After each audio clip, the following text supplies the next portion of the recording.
let's talk about Eberechi Eze first. Okay. Eberechi Eze, in the game that Arsenal played against Bournemouth today, as at the time of this recording, it was an unused sub yet again. I think this is the 4th or 5th game in a row that he hasn't played at all. And it's worrisome, Yeah. for him and for a lot of Arsenal fans. Mm-hmm. And honestly, before the Aston Villa game, I wasn't annoyed that he wasn't playing. You know why? Why? Because the last game he played, which was the reverse fixture of the Aston Villa game at Villa Park, the first goal that Aston Villa scored was his fault. Matthew Cash.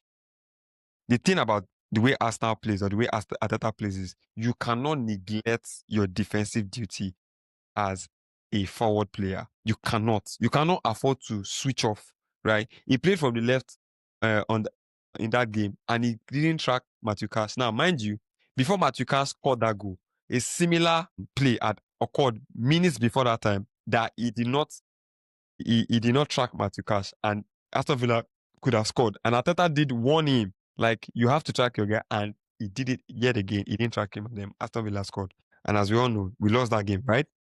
So I think that is the main reason why he's not playing. I know you are like, it's Eberechi Eze, he has to play now, But then again, he's new to the team, and he needs to understand the way we play.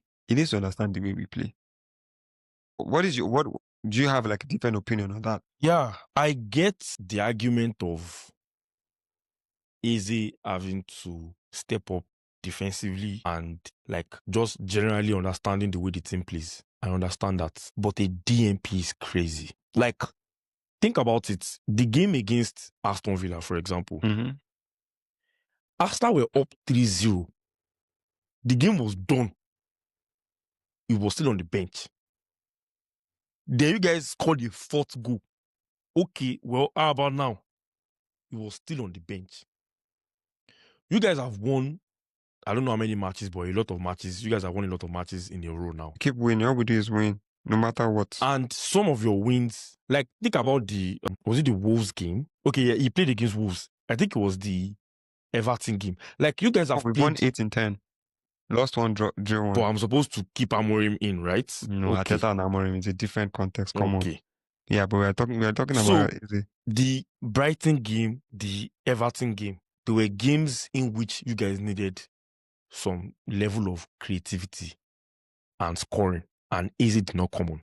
You guys won Everton with a penalty, right? It was 1-0. If I remember correctly, I think it was 1-0. Yes, it was a game where you guys weren't really creating anything offensively, and you guys wanted to kill the game off, and you could not. Same thing with Brighton. I think you went 2-0 up, if I remember correctly. Brighton scored 1, and then the game was it got a little bit weird. My point is that you guys have been in situations where you have needed Eze, either to kill the game off or to come and create something. And for some reason, wasn't brought in. Eze didn't come in. But we still won. Yes. So I don't think there's an argument there. No, my point is that if you need an offensive player that can help you either bury a game or give you the edge, and the manager doesn't think he's the right guy. Like, Arteta has subbed in Gabriel Jesus, he has subbed in Trossard, he has subbed in Martinelli. Like, he has subbed in players. Today, Madueke started, Saka came on. So, like, Arteta makes every offensive sub except one guy. Except two, every actually. Nwaneri doesn't get. Yeah, but Nwaneri was never an established first-team player, so nobody's going to complain. So here's the thing again, because I did see an interview that Arteta did. I think the pre-match interview before the Bournemouth game, and a journalist asked him this question. Obviously, Eze is not playing. What's going on?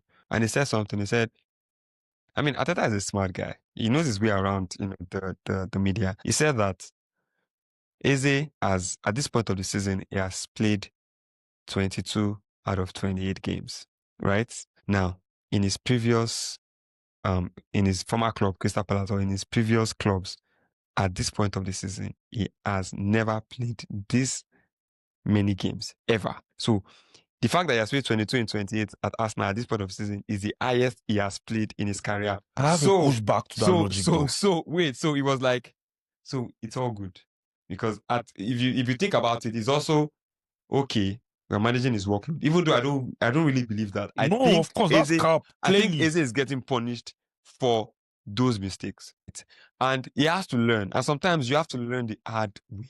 Now, here's the thing. We have some juicy fixtures coming up that he will definitely play, right? We have Portsmouth in the FA Cup next weekend. But you didn't buy Eze to come and play against Portsmouth. See, let me tell you something. Eze this season, I think he has 10 goal contributions. Do you know that, right? He No, has I 10. didn't know that. He has 10 goal. I would dig up his stats for you now. Eze has about 10 goal contributions this season. Let me check through the squad. Eberechi Eze.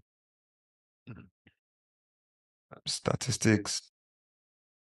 At least he has 6 in the Premier League, so it makes Yeah. sense. Because I know he has scored in the So he Carabao has Cup 4 too. goals and But that starts padding though, because if you have 4 goals in the Premier League and you score 3 in one game.